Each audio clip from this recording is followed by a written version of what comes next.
Assalamualaikum warahmatullahi wabarakatuh. Perkenalkan, nama saya Wildan Gani, kelas 12 IPS 2. Saya akan mendongengkan cerita rakyat dari Jawa Barat, yaitu Sangkuriang. Pada zaman dahulu kala, di sebuah kerajaan di Jawa Barat hiduplah seorang putri raja yang sangat cantik jelita bernama Dayang Sumbi. Ia sangat gemar menenun. Suatu hari ketika sedang menenun benang, tenunnya menggelinding keluar rumah. Gadis itu berucap, "Ah, benangku jauh sekali jatuhnya.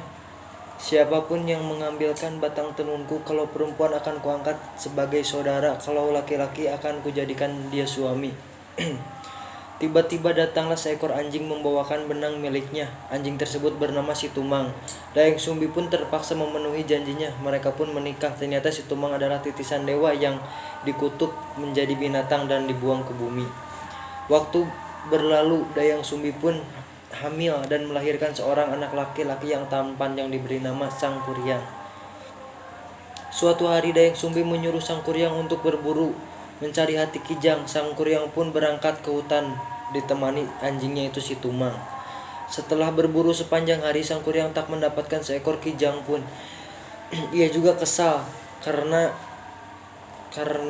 Situmang tidak membantunya berburu. Sangkuriang marah lalu memanah Situmang sehingga anjing itu mati.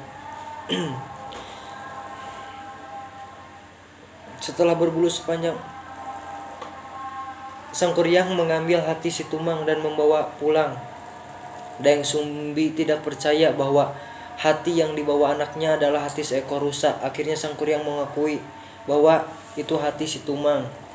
Betapa murkanya Dayang Sumbi, tanpa sadar ia memukul gayung yang dipegangnya ke kepala Sangkuriang hingga menimbulkan bekas luka di kepala anak itu. Sangkuriang kesal lalu pergi meninggalkan rumah. Dayang Sumbi menyesali perbuatannya. Dengan perasaan sedih, ia mengasingkan diri kesungguhannya dalam bertapa, membuat para dewa menganugerahkannya kecantikan abadi. Tahun berganti tahun, Sangkuriang tumbuh menjadi pemuda yang tampan, gagah. Selain itu dia juga memiliki berbagai ilmu kesaktian karena berburu dengan petapa-petapa sakti. Suatu hari ketika sedang mengembara, ia sampai di suatu tempat dan bertemu dengan seorang gadis cantik mempesona. Ia adalah Dayang Sumbi. Mereka saling jatuh cinta tanpa tahu bahwa mereka adalah ibu dan anak. Sangkuriang pun hendak meminangnya. Ketika mendekati hari pertunangan, Sangkuriang bermaksud pergi berburu. Ketika akan mengikatkan kain di kepala calon suaminya, Dayang Sumbi melihat bekas luka yang sama dengan bekas luka anaknya. Ia sangat terkejut dan yakin bahwa calon suaminya adalah anak kandungnya. Dayang Sumbi mencari akal untuk menggagalkan pernikahannya.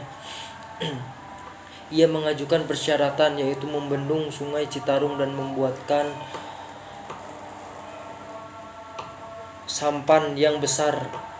Kedua syarat ini harus diselesaikan sebelum fajar. Sangkuriang menyanggupinya. Sangkuriang pun meminta bantuan para makhluk gaib untuk menyelesaikan tugas itu. Sebelum fajar menyingsing, Sangkuriang telah hampir menyelesaikan persyaratan itu. Dayang Sumbi panik. Ia meminta perempuan desa menumbuk padi. Ayam jago pun berkokok. Karena mengira fajar telah datang, para makhluk gaib yang sedang membantu Sangkuriang pun ketakutan.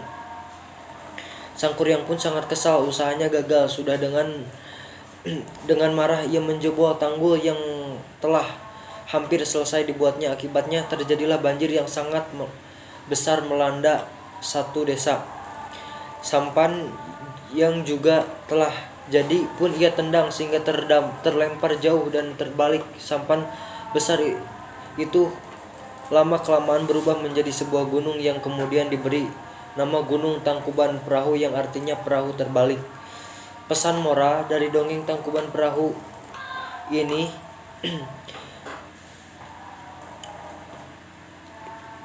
janganlah berbohong dan menipu untuk kepentingan diri sendiri. Selain itu, jangan memaksakan kehendak kita kepada orang lain. Tamat. Assalamualaikum warahmatullahi wabarakatuh.